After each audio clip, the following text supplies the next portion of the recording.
Thank you very much, Presiding Officer. Today we publish Scotland's Heat in Buildings strategy, and with it we mark a significant step toward bringing to an end the contribution that heating our homes and buildings makes to climate change.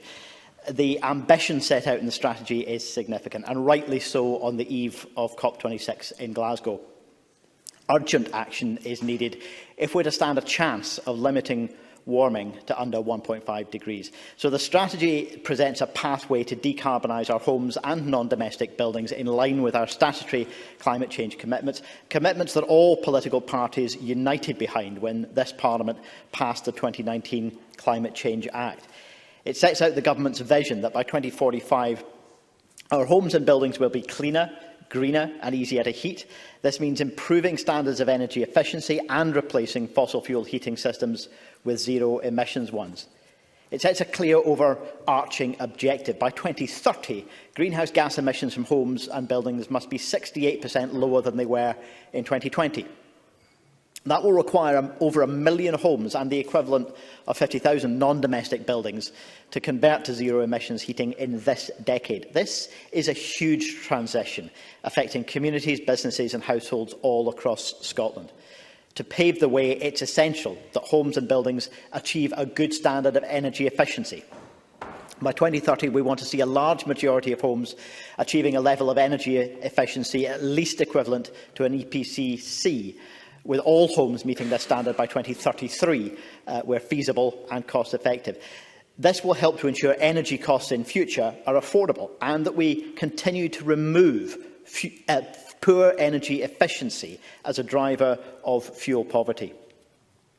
As we address the damaging climate change impact of heating with unabated fossil fuels, we must do so in a way that supports our efforts to tackle social inequality. We must deliver a just transition. So in this strategy, we set out the guiding principles that will ensure our actions to decarbonise heat do not have a detrimental impact on the rates of fuel poverty. We recognise there are challenges. Many zero-emission heating systems are currently more costly to install and can be more expensive to run than fossil fuel alternatives. Just as we've seen with renewable electricity, however, costs are coming down rapidly and will continue to do so. But we need to work together across sectors and across jurisdictions to overcome barriers and build momentum. We'll provide support to help people switch to zero-emissions heating, reducing household costs, improving homes and helping to tackle the climate emergency. This strategy that we're publishing today builds on the draft that was published in February. I was pleased to see that the draft received so many supportive responses and to see the breadth of stakeholders welcoming the scale and pace of the ambition set out. The final strategy reflects much of the insight generated through the consultation, as well as additional actions that have been agreed as part of the Scottish Government's agreement with the Scottish Green Party. We know that as we undertake the heat transition, there will be more issues to resolve, and we're committed to doing so collaboratively, drawing on the best knowledge and ideas from across society. Today's strategy sets a clear direction for the heat transition, but it acknowledges that no one at this stage has all the answers. The strategy lays a firm foundation for ongoing work, including through the refreshed energy strategy and energy just transition plan next year, and the fuel poverty strategy that will be published later this year. Presiding Officer, over this Parliament, we'll be investing at least £1.8 billion in heat and energy efficiency projects across Scotland, as well as helping to meet our targets. This will provide a much-needed stimulus to the heat and energy efficiency sector and the broader construction and home maintenance and improvements industries, contributing to a green economic recovery for Scotland. I'm pleased to announce that we are doubling the Social Housing Net Zero Heat Fund to at least £200 million. This capital funding will support decarbonisation of social housing, and it illustrates our ongoing commitment to working with the sector. We're also more than doubling the funding allocated to improving public sector buildings like schools and hospitals to at least £200 million, enabling the public sector estate to showcase zero-emissions buildings.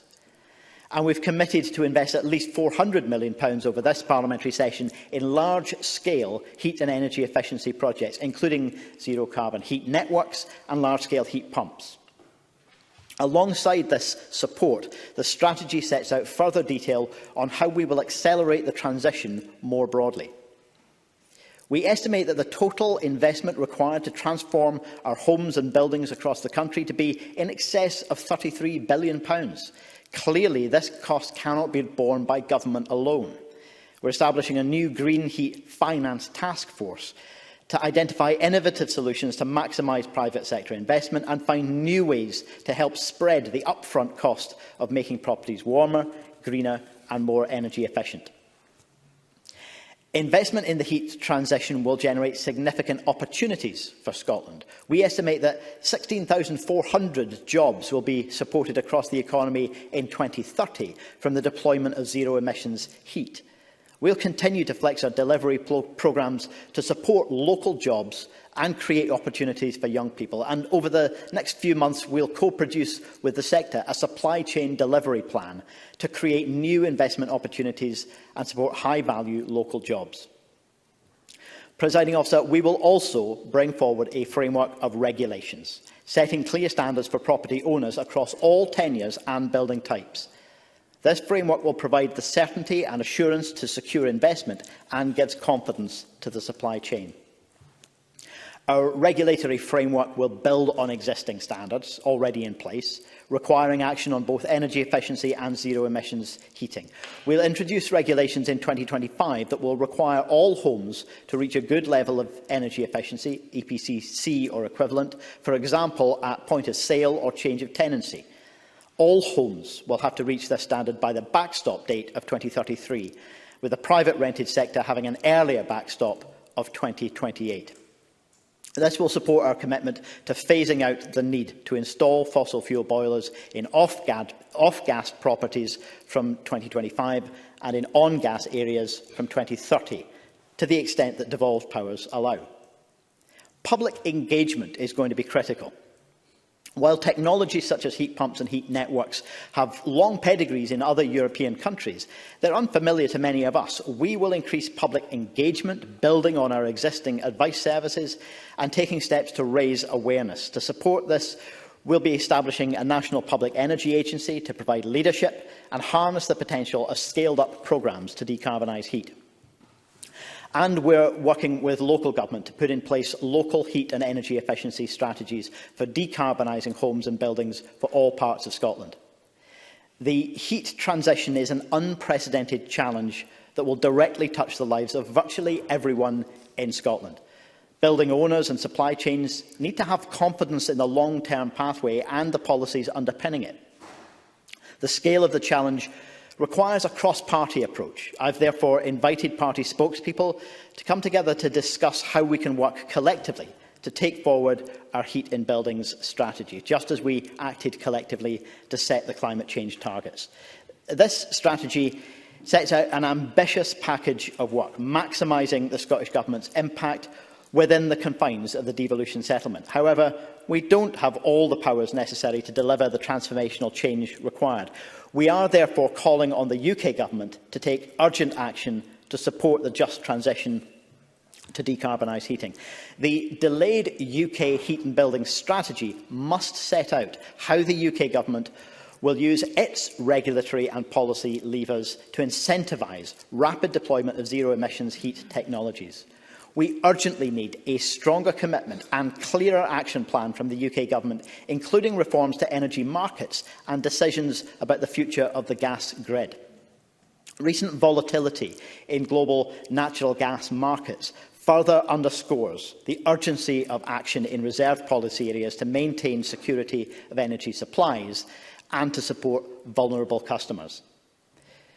Presiding Officer, this morning I had the opportunity to visit a communal air source heat pump project in Springburn in Glasgow.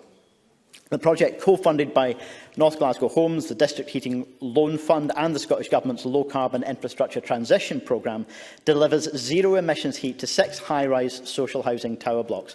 Not only will this significantly reduce emissions, it will reduce heating costs for 600 homes by up to 60%, improving tenants' well-being by making homes warmer and cheaper to heat.